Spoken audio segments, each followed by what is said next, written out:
Good morning, students. This is our lecture number 3, chapter number 3. The topic is anemia, hemophilia and thrombosis.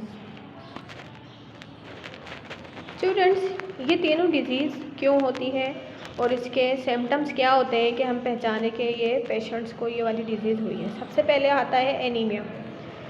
Anemia is quite common and happen when there is not enough iron in person's diet. किसी भी शख्स के अंदर iron की कमी हो तो उसे एनीमिया होता है. अब आयरन की कमी कैसे पता चलती है? डॉक्टर अक्सर जो है वो आँख चेक करते हैं कि आँख येलो है या स्किन भी उसकी येलो है, तो फिर क्या होता है, उसको ब्लड टेस्ट लिख कर दिया जाता है. अगर वाकई उसमें आयरन की कमी होती है तो उसे एनीमिया होता है. पाकिस्तान में 90% लोगों को एनीमिया है यानी आयरन की कमी है, जिसकी बिना पर डॉक्टर जो है वो आयरन टैबलेट्स, आयरन सप्लीमेंट्स देते हैं पेशेंट्स को. You may remember that iron is important part of haemoglobin. आप सबको पता है कि आयरन जो है हीमोग्लोबिन का सबसे इम्पॉर्टेंट पार्ट है.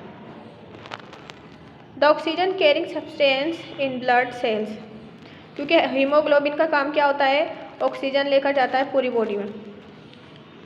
Anaemia is treated with tablets containing iron salts. Anaemia जो है टैबलेट से ट्रीट किया जाता है जिसके अंदर आयरन सॉल्ट्स हो, इस तरह से किया जाता है. अब इसकी सिम्टम्स ये होती है, एक तो स्किन येलो होती है, आंखों के अंदर भी, वरना अपनी आंखें जो है रेड दिख रही होती है ना, जब आंखों को इस तरह से चेक किया जाता है, डॉक्टर चेक करते हैं आई से.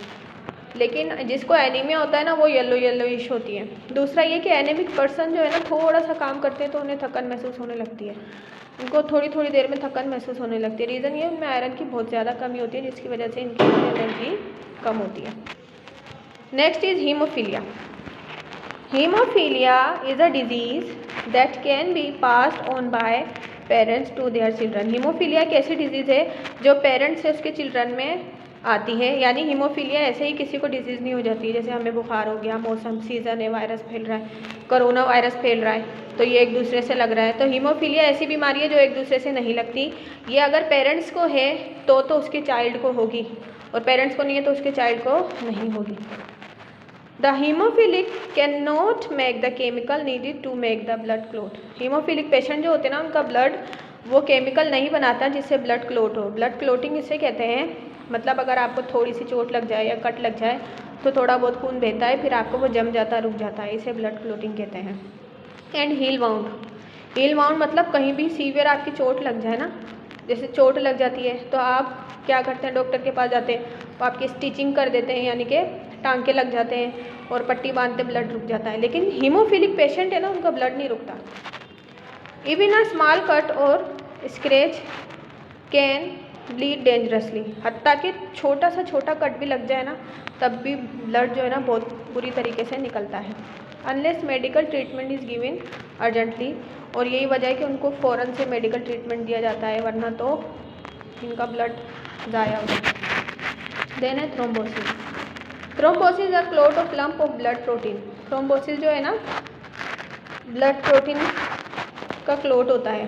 क्लॉट के मायने आपको अभी मैंने बताया, जैसे जमना. लेकिन अब ये कैसे क्लॉट होता है, इनसाइड अ ब्लड वेसल. ये ब्लड वेसल के इनसाइड, आप ये गौर से देखें, यहाँ पे आपको इसके ये इस फीट में देखें, ये आपको मोटा मोटा ये दिख रहा है दाने की तरह. एक्चुअली ये दाने नहीं है, इसके ना नस में जो है ना प्रोटीन क्लॉट हो गया है. प्रोटीन के जो है ना बड़े बड़े फुंसियों की तरह बन गए नस के अंदर, जहाँ से फिर ब्लड सर्कुलेशन बंद हो गई, जिसकी वजह से क्या हुआ, यहाँ पर ये मोटे मोटे फुंसियों की तरह बन गया. If a thrombosis get stuck in a blood vessel. अगर थ्रोम्बोसिस ब्लड वेसल में हो जाता है, it will stop the flow of blood. इसकी वजह से क्या होता है, ब्लड का फ्लो होना बंद हो जाता है. Uh thrombosis is the brain cut down the blood supply to the brain. Thrombosis क्या करता है कि ये ब्लड को सप्लाई करना बंद कर देता है ब्रेन तक, अगर कहीं हो जाता है तो. This lower the amount of oxygen reaching the brain cell. और यही वजह है कि ब्रेन सेल जो है उसके अंदर ऑक्सीजन जो है वो कम अमाउंट में पहुंच रहा होता है. This is what happen in a stroke which can kill और कॉज ब्रेन डैमेज. और इसी की वजह से क्या होता है, ब्रेन डैमेज होता है. आपने सुना होगा ट्यूमर, जो ट्यूमर होता है, ट्यूमर असल में क्या होता है, खून जम जाता है.